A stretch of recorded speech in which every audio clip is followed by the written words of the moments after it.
Shivdhara charitable trust સંચાલિત આ માનવ મંદિર અને આ માનવ મંદિરનો પાયો ભાણગીરી બાપુએ નાખેલો હતો અને હાલમાં જેનું સંચાલન ભોળાગીરી બાપુ કરી રહેલા છે અને બહેનશ્રી કરી રહેલા છે।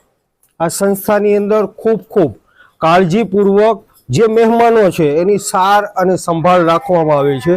બેન, તમને કેવું લાગે છે આ જે સેવાનો યજ્ઞ તમે ઉપાડેલું છે છેલ્લા 8 વર્ષ જેવો સમય થયો? એમાં શું દાદાએ ચાલુ કર્યું હતું। દાદા 6 વર્ષથી આપણી સંસ્થા ચાલુ છે। બરોબર। દાદા ધામમાં આવી ગયા ને દાદાએ 2 વર્ષ ચલાવ્યું, પછી 4 વર્ષથી અમે 2 જણ અહીંયા છીએ। સરસ। પણ 4 વર્ષથી હું આ પ્રભુજી સાથે રહું છું તો મને ખૂબ આનંદ થાય છે।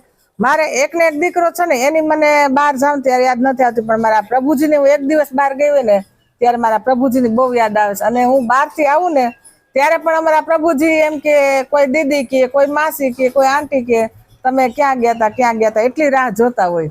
એટલે મને ખૂબ આનંદ થાય છે આ પ્રભુજી સાથે સેવા કરીને। આનંદ પણ થાય છે ને ક્યારેક દુઃખ પણ થાય છે જ્યારે આ પ્રભુજીને ધામમાં વ્યા જાય અને એની અંતિમ વિધિ કરી ત્યારે ખૂબ અંદરથી એમ થાય કે જીવનની અંદર આ શું લઈને આવ્યા હતા, શું લઈને ગયા, બધું એક દિવસ આપણે પણ છોડી જવાનું છે। એટલે હું ભગવાન પાસે એવી પ્રાર્થના કરું છું કે સાચા મનથી મને આ સેવા કરાવે એવી પ્રાર્થના કરું છું। સરસ સરસ। હવે આ સંસ્થા જે છે ને એની અંદર બહેન અને આપણે આ ભોળાગીરી બાપુ એ લાગણીના સંબંધોથી આ બધા સાથે જોડાયેલા છે। એમને પણ સંતાનમાં એક દીકરો છે જેમની ખેવના તેઓ રાખી નથી શકતા છેલ્લા 4 વર્ષથી। દીકરાની ખેવના નથી રાખી શકતા, પણ આ લોકો જે 75 જણા છે એની સાથે લાગણીના તાતણે તેઓ બંધાયેલા છે। અને અહીંયા જે મહેમાનો છે ને જેને તેઓ પ્રભુજી સિવાય બોલાવતા નથી, કોઈ પણ હોય એને પ્રભુજી જ અહીં કહેવામાં આવે છે।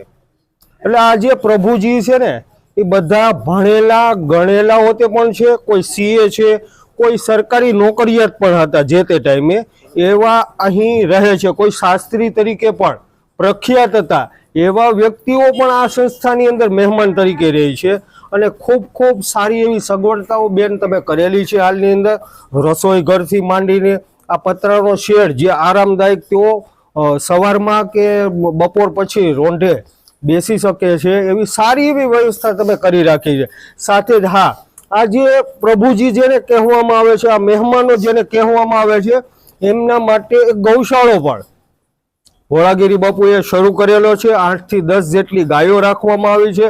એમનું દૂધ, એમની છાશ, એમનું ઘી આ પ્રભુજી માટે તેઓ ખાસ એવી મન્નત, ખાસ એવી મનોકામના, ખાસ એવી નિયતથી તેઓએ અહીંયા બધું વિકસાવેલું છે કે આગામી દિવસોની અંદર આજે 75 છે પણ 75 કરતાં વધે બેન, કોઈ પણ તમારા દિલની અંદર થોડીક નિરાશ થાય એવું મને તો લાગે છે। કારણ કે તમે જે રીતના આ એક ધૂન લઈને બેઠા છો, તમારા મગજની અંદર એક ધૂન છે સેવાની, અને એની અંદર તમે માની લો કે એની અંદર સફળ પણ થઈ રહેલા છો।